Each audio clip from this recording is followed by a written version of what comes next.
It's Kevin from Convention TV. I'm here at Anime North, and I'm here with... So, my name or my character? Up to you.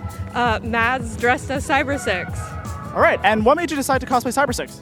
I've loved the cartoon since a kid, and one of my favorite things about cosplaying is doing things that I loved as a kid. And how did you put the CyberSix cosplay together? I actually thrifted all of it. I bought the boots, the bodysuit, the cape, and the hat from a thrift store, and then the wig I just bought on Amazon.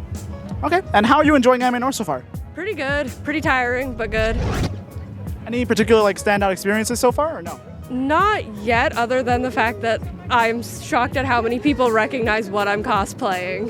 I mean, CyberSix is a classic. Yeah. All right, and I guess we'll ask you, what is your favorite anime? Probably Death Parade. Any particular reasons why Death Parade is your favorite? I think I just really like the aesthetic, and the theme song goes hard. Honestly, yeah, the theme song is a banger. All right, and do you have any social media we can find you on? I do. It's Canadian Hot Mess, hot spelt with 2 T's. Okay. Dream it, make it, become it.